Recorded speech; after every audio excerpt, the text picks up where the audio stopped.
Sebelumnya diolah rasa. Segala hal yang berhubungan dengannya terasa sempurna. Wajahnya, tawanya, caranya menyebut nama kita, bahkan kelemahannya terasa menggemaskan. Kita belum benar-benar mengenal satu sama lain. Kita baru melihat kulitnya. Yang kita rasa adalah ekspektasi, bukan realita. Masing-masing pasangan mulai merasa ada yang keliru.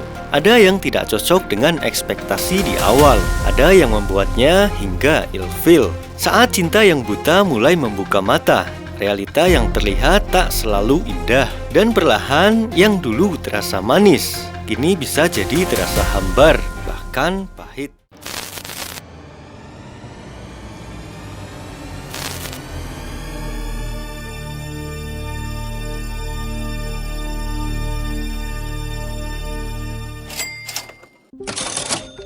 Pernah gak kamu merenungi hidup yang selama ini udah kamu jalani?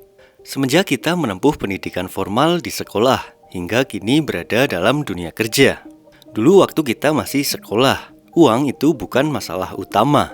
Pengen beli jajan, mainan, atau sekedar ikut teman nonton di bioskop, kita tinggal bilang ke orang tua. Dan meski mereka tidak selalu punya, entah bagaimana selalu aja ada cara untuk memenuhi keinginan kita. Tapi gak semua orang seberuntung itu. Ada juga yang dari kecil, mereka udah harus mengerti bahwa hidup itu gak bisa selalu meminta. Mereka belajar untuk mandiri, bukan karena ingin, tapi memang karena harus. Dan ironisnya, justru mereka yang dari awal hidup dalam keterbatasan. Mereka punya daya juang yang lebih besar, punya mental baja. Yang kita-kita ini termasuk dalam golongan anak-anak nyaman. Mostly gak bakal punya mental seperti itu. Kita tumbuh besar tanpa benar-benar sadar bahwa dunia orang dewasa itu keras. Dan ketika kita akhirnya nyemplung ke dalamnya, rasanya seperti dilempar ke tengah badai. Masuk ke dunia kerja, akhirnya bisa punya penghasilan sendiri. Rasanya bangga, bisa bebas mau berbuat apa. Tapi kebebasan itu ternyata cuman ilusi. Karena semenjak orang tua gak lagi bantu kita dalam hal finansial, kita mulai tersadar. Setiap rupiah yang kita hasilkan menjadi sangat berarti. Pola pikir dan cara memandang uang mulai berubah. Dari yang dulunya cenderung isi untuk melepas uang, kini mulai diperhitungkan dalam menggunakannya. Gaji bulanan yang kita rasa cukup, pada kenyataannya gak cukup-cukup amat. Apalagi kalau gaji masih di level UMR. Itu bisa memberikan kita banyak pelajaran tentang kehidupan. Untuk sekedar memenuhi kebutuhan bulanan saja, kita harus bersusah payah dalam memanage cash flow. Kadang pas-pasan, namun rata-rata tiap bulan masih kurang. Gimana nggak kurang? Setiap tahun harga barang-barang terus naik, sedangkan gaji bulanan tetap segitu-gitu aja. Kebutuhan bulanan layaknya seperti lubang tak berujung. Makan, transportasi, sewa tempat tinggal, pulsa, listrik, hingga BPJS. Kebutuhan rumah tangga, belum lagi keinginan-keinginan kecil yang kita pikir sebagai self-reward karena udah kerja keras. Harga barang terus naik, tapi gaji segitu-gitu aja. Jadilah kita hidup dari tanggal ke tanggal. Nunggu gajian, bayar ini itu, terus uang habis, lalu nunggu lagi. Gaji bulanan cuma mampir, numpang lewat aja di rekening. Berasa jadi kayak hamster di roda. Lari-lari tapi gak pernah benar-benar sampai kemana-mana, alias di situ-situ aja.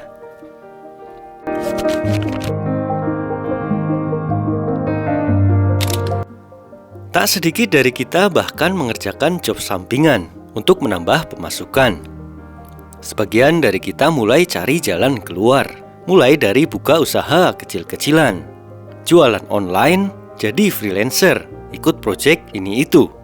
Ada yang kerja dari pagi sampai sore, lalu di malam hari lanjut jualan atau kirim barang. Weekend pun gak ada liburan. Tapi apakah hasilnya sepadan? Realitanya bukan cuan yang didapat sebagai penyelamat finansial, melainkan kesehatan fisik hingga kesehatan mental yang dipertaruhkan.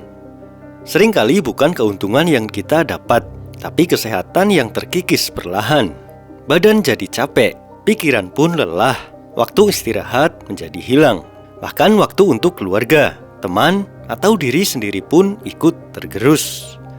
Dan di tengah semua kelelahan itu, ketika pemasukan tetap gak tercukupi, banyak dari kita mulai tergoda untuk cari jalan pintas melalui pinjaman.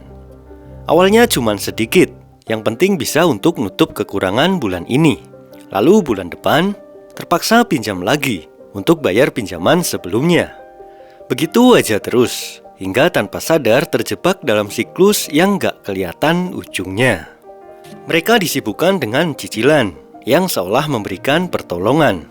Secara mindset, mereka dibentuk untuk menjadi ketergantungan dengan pinjaman bank, aplikasi pinjaman online, leasing, atau koperasi. Semua menawarkan bantuan dengan bunga kecil dan proses yang semakin dipermudah. Gak heran kalau akhirnya cicilan menjelma jadi gaya hidup. Dari cicilan motor, cicilan HP, cicilan perabotan, hingga cicilan tiket liburan. Bahkan makanan cepat saji pun kini bisa dicicil. Kita merasa dimudahkan dengan semua itu, tapi sesungguhnya tanpa sadar kita sedang dikurung. Cicilan memang memberi kita akses ke barang-barang yang tadinya terasa mustahil untuk terbeli. Tapi cicilan juga menyelipkan beban yang diam-diam menguras masa depan kita. Naasnya, kita membayar sesuatu yang sudah tidak lagi bisa kita nikmati. Dan yang lebih parah, kita mulai menganggap cicilan sebagai sesuatu yang normal, biasa, dan wajar saja. Berasa udah terpatok pada sistem. Manusia mau gak mau harus terlibat dalam hutang. Hidup nyaman yang didambakan nampaknya sangat berat untuk diwujudkan. Orang dengan kelas ekonomi menengah ke bawah yang katanya menjadi tumpuan roda perekonomian negara, kayaknya emang udah didesain untuk tidak boleh hidup dengan kenyamanan. Secara naluriahnya itu tidaklah normal. Itu adalah sistem. Sistem yang membuat kelas ekonomi menengah ke bawah tetap disibukkan dengan hutang, supaya mereka gak punya waktu buat berpikir lebih jauh tentang mimpi, tentang kebebasan, tentang bagaimana seharusnya hidup dijalani.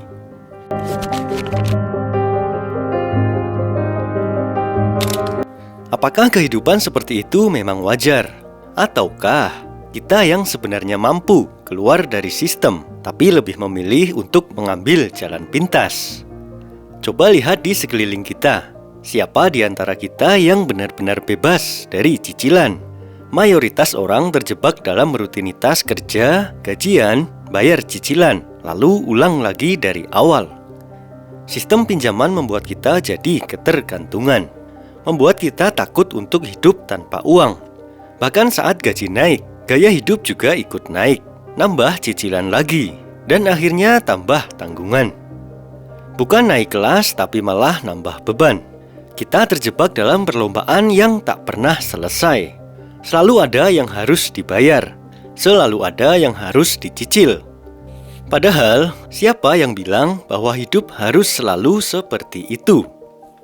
Mungkin kamu yang sedang mendengarkan ini sambil menatap saldo rekeningmu yang tinggal angka ratusan ribu. Mungkin juga kamu baru aja dapat gaji dan langsung habis buat bayar cicilan. Pertanyaannya sekarang, hidup ini mau dibawa kemana? Apakah benar hidup kita cuma untuk kerja dan bayar tagihan? Apakah benar kita diciptakan hanya untuk bertahan, bukan untuk berkembang? Atau mungkin selama ini kita terlalu pasrah pada sistem. Kita tahu kita lelah, tapi kita pikir gak ada pilihan lain. Padahal pilihan itu bisa dikatakan selalu ada, tapi memang gak mudah. Mungkin butuh pengorbanan, gaya hidup harus diturunkan. Kita harus rela gak ngikutin tren, harus kuat menahan gengsi. Mungkin memang butuh waktu dan gak bisa instan, tapi perlahan akan bisa karena terbiasa. Dan yang paling penting, butuh kesadaran bahwa kita layak hidup dengan arah, bukan cuman bertahan dalam arus. Kita gak bisa bohong bahwa zaman sekarang semua butuh uang, tapi kita juga gak harus mengikuti arus yang menjebak.